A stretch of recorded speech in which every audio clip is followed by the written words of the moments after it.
you start your book off with the title track "Take This Hammer." I remember the song in school back when there was music in schools. Um, uh, it was called "If I Had a Hammer." Same premise. I believe it's even the same song. A song about a man named John Henry who battles a steam engine with just his hammer and dies in the defeat of the modernized mode of production. Most people have understood this song to be an ode to the working man, but you see it a little bit differently. Can you explain? Yeah, I mean, I take that song as the opening of the book, and I take the title of the book from that song, because I think it epitomizes what for me is happening at the core of all popular music. And by popular, I just mean music for the people, not pop necessarily, not top 40. I simply mean something besides classical music or high art or music with pretensions to high art. Um, and that song, "Take This Hammer," and as you say, there's a kind of whole series of variations or versions, or a whole kind of complex of different versions of the song. 9-pound hammer, 10-pound hammer are all about this famous sort of folk tale about John Henry, who is a man who challenges the steam drill, newly invented, um, and defeats it, right? So this machine that's more or less going to put the hammermen out of work on the railways, and they were hammering either railway spikes in, or they were mostly actually hammering to drill into rock, where people would put dynamite so they could blow up the mountains and put train tunnels through them. And John Henry defeats the steam drill, but he dies in the process. And so usually ballads about John Henry are about this great heroic figure who sort of stood up to the machine that was going to replace him. But the hammer songs are different. They all start and are sort of, I mean, center on this message of, I don't want to do this job, right? Take this hammer, give it back to the boss. I don't want it anymore. I'm going on the run. People who would have sung those songs would have primarily been people who were on chain gangs, who would have been on convict lease, for instance, right? So in the epoch, in the sort of years, decades, I guess, after the abolition of slavery, as I'm sure most of your listeners know, men in particular, by the thousands or hundreds of thousands recently freed, would then be arrested under all kinds of laws, vagrancy laws, and so on, and then sold off to labor for railroads, large plantations, and so on. And so, for me, that song is not a sort of celebration of work or pride in craftsmanship or a kind of gradual accommodation to industrialization, as I think most folklorists and historians see it.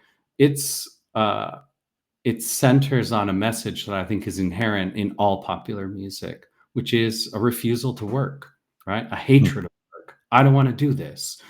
And the reason I say that that's at the core of all music is because music is opposed to work, right? It's historically been, at least since industrialization, something we consume or make on the evenings or in the weekends, probably stay up too late and feel terrible the next morning because we don't want those evenings and those weekends to end, because whether explicitly or implicitly, we know we hate work. We know we want to refuse work. And so there's something I suggest that's kind of inherent in music, but that's really explicit in that song in particular, about the refusal of work, that's at the center of all music. So to sort of take a slightly bigger picture here, before industrialization, at the moment where those songs are being sung on the railroads, on chain gangs, in fields, and so on,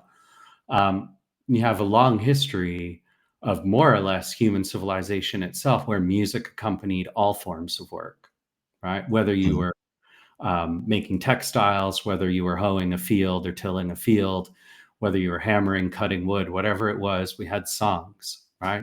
And in just about every culture, I mean, I don't want to be essentialist, but in just about every culture we have this to a degree. And music did a few things. It made work more pleasurable. It helped us to time work. It also made time go by. And that's something important for me about music, is that music is a different experience of time than the time of Yes. work, right? Yes. And the drudgery of, right, monotony of work. Music kind of sort of brings us along to a different experience of time, totally different experience of time. And is quite magical. And it's difficult to explain how it does that. And I don't think anyone's been able to do that really successfully. So music also was used to sort of, I guess, communicate messages, hatred of bosses, hatred of the work, whatever it was. But with industrialization, that association of music with work and the way that music kind of transfigured work or changed the experience of work, gave work a pleasure and expressivity, and I think was probably reflective of a period where work could be a lot more pleasurable in a lot of contexts. Is transformed by industrialization for a couple of reasons. One is simply the noise of machines. That it's just too noisy in a factory, right? Nobody sings along. They might whistle along on an assembly line here and there, but generally music gets excluded from the factory because it's too noisy.